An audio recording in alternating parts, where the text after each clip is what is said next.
माझ्या शाळेचे नाव आहे एच.एस. हायस्कूल युवराज संगम आणि आम्ही विकसित भारत वोकल टू लोकल हा विषय निवडला आहे। याच्या अंतर्गत आम्ही मधमाशाच्या पोळीपासून औषधयुक्त मेण तयार करणे ही संकल्पना मांडत आहे।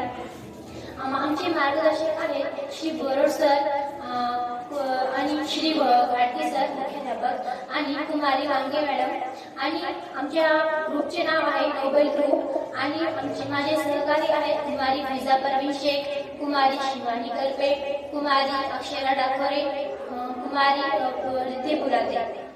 सर्वप्रथम आम्ही बाहेर लिंबाच्या झाडावर एक मधमाशीची पोळी आणली आहे आणि त्यातून आम्ही मधमाशा दूर केलेल्या आहेत, बाजूला केलेल्या आहेत आणि नंतर जो गर उरतो तो एका पातेल्यात घेतो व नंतर कढईमध्ये टाकून ती कढई आम्ही चुलीवर ठेवतो आणि चुलीवर ठेवल्यानंतर आम्ही त्याला खालून जाळ लावतो व त्याच्यानंतर आम्ही त्याच्यामध्ये अर्धी वाटी तेल व 2 चमचे हळद आणि 2 वड्या कापूर टाकतो आणि चांगले ते शिजवू देतो।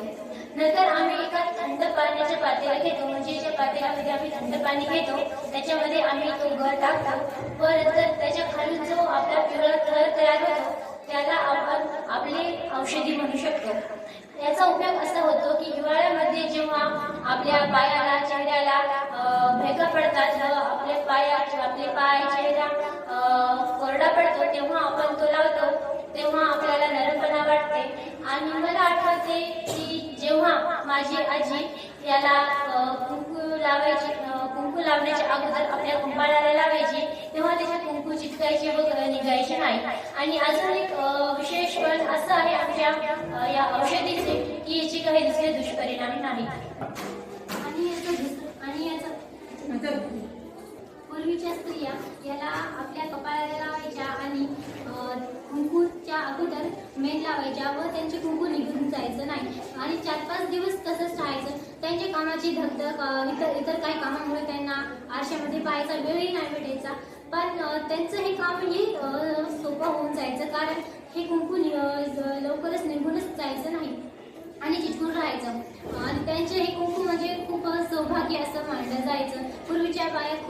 पूर्वीच्या स्त्रिया खूप या उल्हासाने सौभाग्याने ही कुंकू वापरत असायच्या आणि ही त्यांची पद्धत खूप वैभवशाली मानत जायची कारण कधीच कुंकू पडायचं नाही। आणि आताच्या स्त्रिया म्हणजे अलग प्रकारचे टिकले आगंध वापरतात, पण यांचाही कुंकू लवकरच निघून जाते कारण पूर्वीची जी परंपरा आहे आपली ती आपण आता विसरत चाललो आहे असं तर मला वाटत आहे। जर आपण हे औषधयुक्त